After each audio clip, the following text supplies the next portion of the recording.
বৃন্দাবনে সেকেন্ড দিন আমরা সকাল সকাল রেডি হয়ে বেরিয়ে পড়েছিলাম মন্দির দর্শনের উদ্দেশ্যে। আমি কিন্তু সেদিন সেই গোপী ড্রেসটা পরেছিলাম যেটা বোন বানিয়ে দিয়েছিল। তো আমরা সকালবেলা বেরিয়েছিলাম 5:30টার দিকে। আমাদের ইচ্ছা ছিল পরিক্রমা করার, বাট সেটা আর হয়ে ওঠেনি।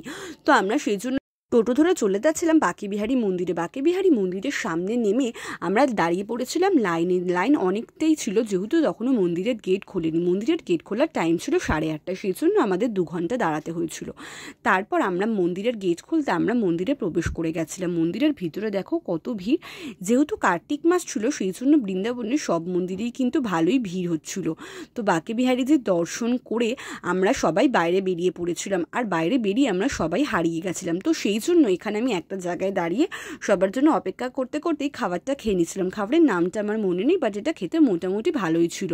এই বাইরে যে সাদা লেয়ারটা দেখছো, এটা ছিল মাখনের, আর ভেতরের লেয়ারটা ছিল মিষ্টি মিষ্টি মতো। তো খেতে ভালোই ছিল। তো বাঁকেবিহারী মন্দির থেকে বেরিয়ে আমরা এই গোমাতাকে দেখতে পেয়েছিলাম। তো আমি ফার্স্টে একটু গায়ে হাত দিয়ে ভয় পাচ্ছিলাম, তারপরে ভালোভাবেই আমি হাত দিয়েছিলাম।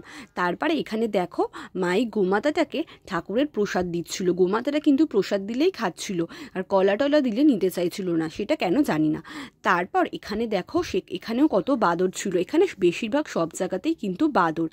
তারপরে আমরা বাদর দেখতে দেখতে দোকান থেকে নিয়ে নিয়েছিলাম ধোকলা, যেটা মোটামুটি ভালোই ছিল।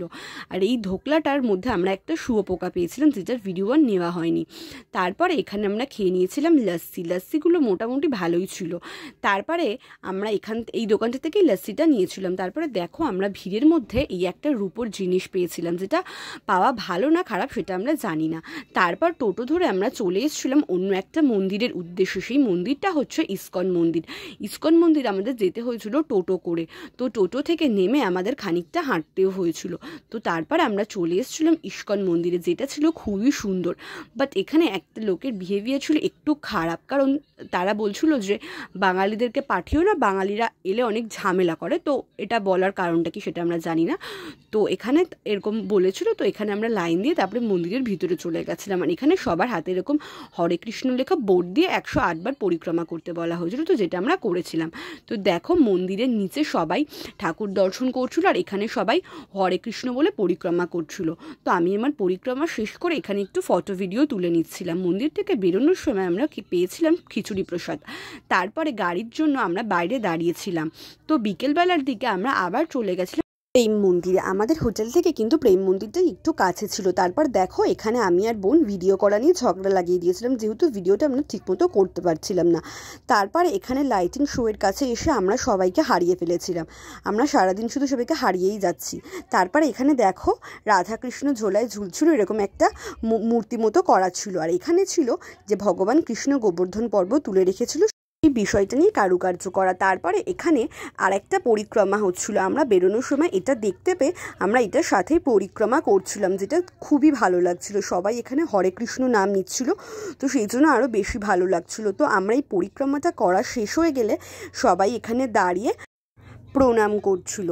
তো এখানে এটা কিন্তু মারা আমাদের তখন সাথে ছিল না, মারা অন্য জায়গায় ছিল। এখানে শুধু আমি আর বোনই ছিলাম। তারপর বেরিয়ে আমরা খেয়ে নিয়েছিলাম ফুচকা। এই ফুচকায় 5 রকমের জল ছিল, তার মধ্যে শুধু পুদিনা পাতার জলটাই আমাদের ভালো লেগেছিলো। আর ছিল 20 টাকায় 6টা ফুচকা, যেটা মোটামুটি ঠিকই আছে। আমাদের এখানেও 6টা ফুচকাই দেয়। সব থেকে বাজে ছিল রাতের এই খাবারটা, যেটা ছিল একদমই বাজে। আমরা দোকানদারটাকে বলছিলাম যে তোমরা আমাদের নষ্ট খাবার দিয়েছো, বলছিল যে না এর মধ্যে আমচুর দেওয়া আছে, সেই জন্য টক লাগছে। তো আমরা বেশি আর তর্ক করিনি, যেহেতু আমাদের টাকা দেওয়া হয়ে গেছিলো, তো আমাদের খাবারটা খেতেই হয়েছিল। তো ভিডিওটা ভালো লাগলে লাইক আর সাবস্ক্রাইব করে দিও, কমেন্টে জানিও অবশ্যই যে কেমন লাগলো।